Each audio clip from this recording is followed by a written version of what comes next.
This is a short training video showing you how to update Program Express for the GDPR program. I'm going to log on as an administrator, which gives me right access to all the projects and updates and access to all the various administrator screens within Program Express, which are only visible to administrators and not to project managers. From this home screen, I can open up the program, I can open up the projects and the functions that sit within them, move around the projects and select them and access the modules that we are required to update. There are far more modules here visible for the administrator than are required for updates, but the project managers will have filtered out roles which will filter by write and read access and by the modules that can be seen. From this screen, you can make updates and you can run reports. To add a project, which I will do now and then use it as the demo project, I will open up the project where I want to, or select the project where I want to add. I'll go to EMEA projects and then I will add a project. I will call it demo. And I will use a template. These are templates that have been set up within Program Express that allow copy data into the project that we're setting up. It just so happens that Training Project has the planned phases that we've agreed. So if I click on Training Project, click OK, I've now set up a new project called Demo. I now need to give access to the person that needs to update it. I'm going to give it to user SEIPM. Give right access by ticking the box, save. Only administrators or people with the right level access can do this. And that means that I now have a new project set up under EMEA projects with right access for SEIPM. I'm now going to log on as that user, SEIPM.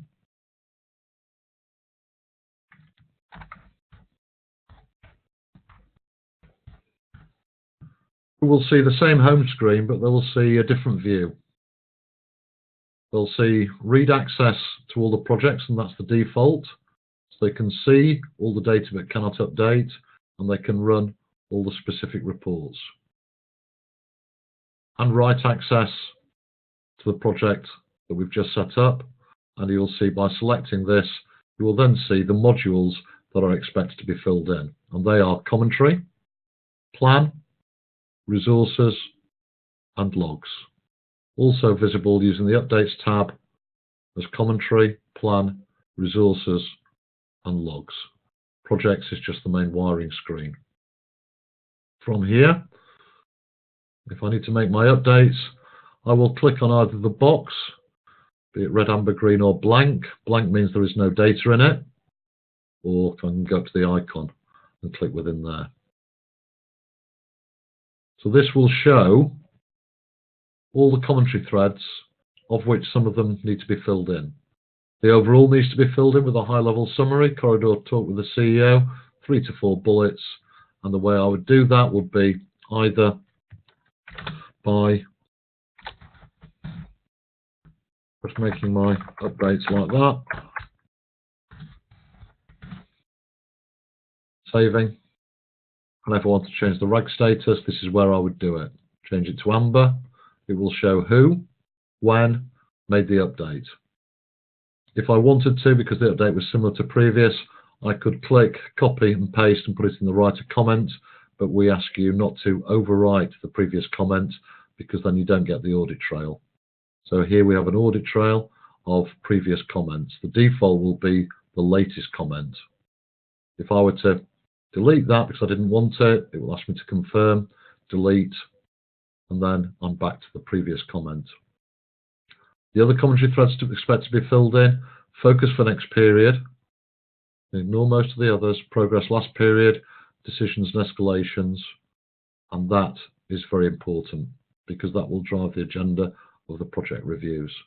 And that will be a summary of your issues from your summary of your issues, risks and decisions from your log screen in a narrative format. If I make updates, Decision 1.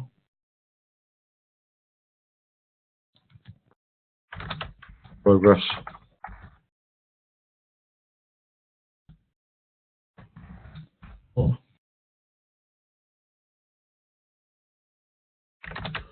Focus 1 and save. They will be the default commentary threads that will appear, and they will all move to the top of the screen. So unused commentary threads will roll to the bottom. You can, if you wish, if your plan is red, make a commentary update, but it won't be specifically reported within the standard reports. That's the commentary update. We can either go back to the home screen to go back into the next module, or we can now just toggle from the Updates tab into the plan screen. You will see here the phases that we've agreed sitting within the plan screen. You will see that those dates are all inside tolerance, except the initiation, which was due to complete on the 31st of the 1st, a previous date, and therefore is red. If we were to make an update to discovery, and we would say the current date is going to slip by a month to the end of March, click OK, you will then see that phase go amber. And amber means that the forecast date or current date exceeds the original or planned date. The red means missed, and amber means forecast exceeds the original planned date. What we can do if we want to is we can play with the plan, we can drag and drop and move around, and we would expect that within these phases another level of activity. And to do that, within the discovery phase, I would highlight discovery, I would click add a row, I would indent it, and I would put the specific task in there. Analysis, I'd set a date.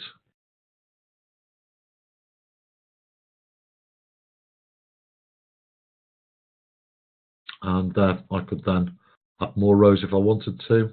I've added a row at the bottom by mistake. I can move that up there. I can indent it. And then whatever I've highlighted, it will add a row below it. So I can keep adding rows.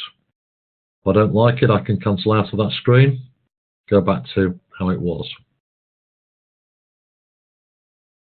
If I want to change a date, and I want to change all the dates, for example, legal policies is going to be late, I could adjust not only legal policies, but every subsequent date below it. So I'd highlight legal policies. I would adjust the date because it's going to slip, for example, by 1 month. And I can apply this to all subsequent tasks. If I've got access, I could change the original dates, but no doubt you won't have the access to change original dates. Click OK, save, and you will see now that all the dates have moved and they are all amber because the current exceeds the original. Once we've made the updates to this screen, sorry, one more thing. The owner field is free-form text if you want to use, and remember, if you've completed a task, click Achieved. If you want to delete tasks, you can delete them, but this is the starter for 10 plan. So I'll save that, and then I'll move through the resources screen.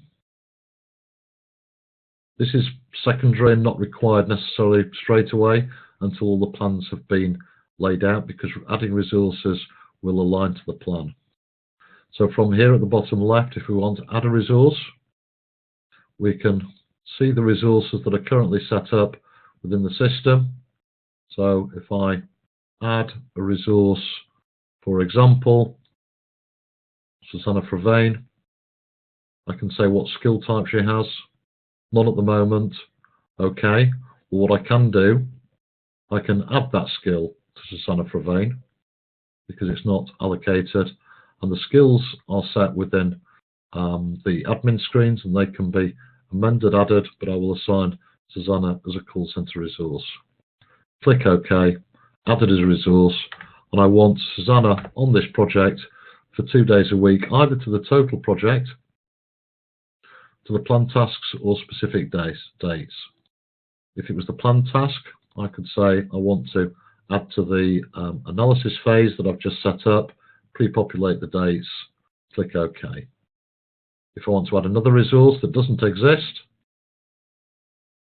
because they don't appear in the drop-down, I can't find them, rather than go to Add Administrator, I can add the resource myself.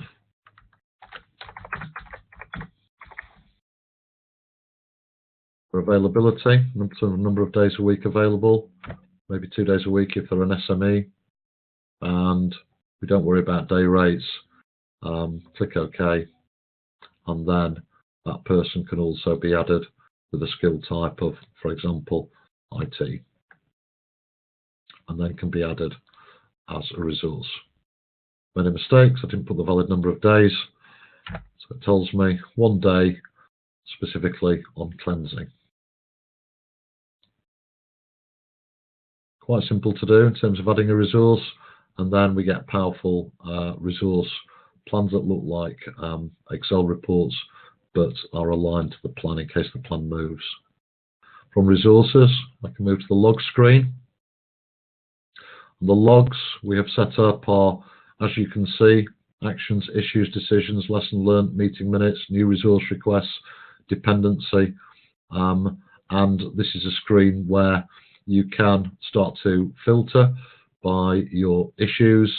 For example, if we just want to see the issues, filter, and we'll just see the issues by using the filter log type, filter by risks, etc., etc. So if I want to add something new, I will add the dependency in this example, CRM of the project, created, review, due. What level of impact does that dependency have? Amber, any mitigating actions required, and who's going to do it. If I'm happy with that, I'll save it. If I want to add an action,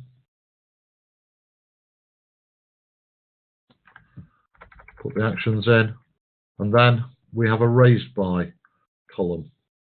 The raised by is quite important, so that if, for example, we were raising an action against the EMEA steering group, I would put such in the raised by, the date of the meeting, which is today's date, and then when we need to review that action and when the action is due for completion. The red, amber, green status of that action, and we suggest red, is that it should be shown at program business level. So I'll click red there, but we could change it to amber if it fell down a level because there were mitigating actions in place that didn't need to be highlighted to the program, the business, and green if you're action logging within the project, but it doesn't necessarily need to be visible to the program or the business. Once we've updated that, we click Save. Go back to our home screen, and that's our update. What that means now, if I go back in as the administrator,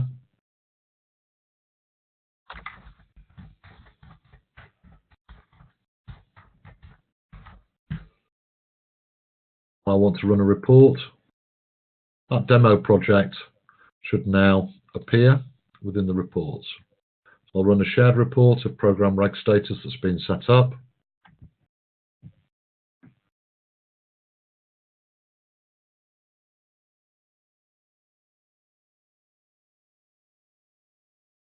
We will be able to see that within EMEA projects, the new project called Demo, and the commentary threads that we've specifically added for that project. And if we want to go to a Gantt weekly, we will see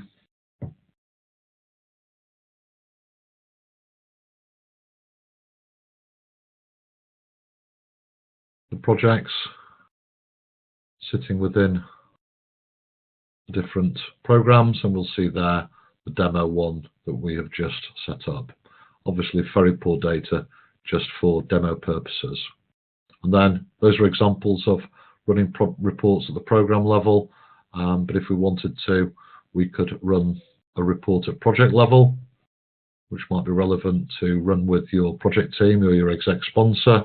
And we have set up a couple of project reports. One is a portrait style report.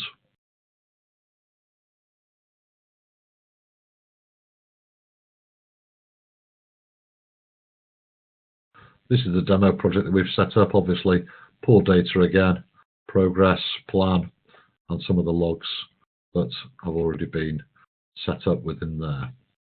If I wanted to, I could run that report at EMEA projects level, project report portrait, and that would run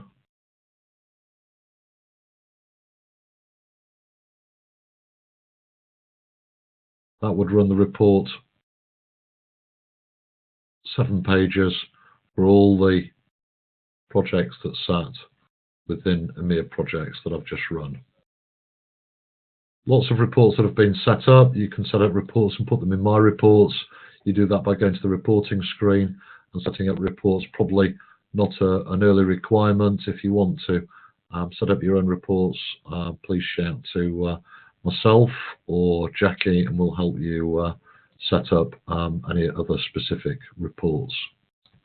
So that really concludes the demo, more specifically about how to update the project, and that fact that we're updating commentary, plan, resources is slightly secondary until we've got all the plans nailed, and then the logs, because those are what we'll be reporting on.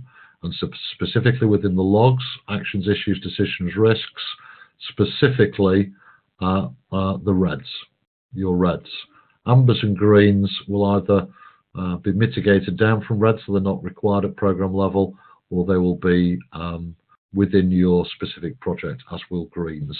So you can use it as your own log, but the reds will be mandatory for running at program level. That concludes the training video. Please try it, and come back to myself or Jackie if you have any problems. Thank you for watching.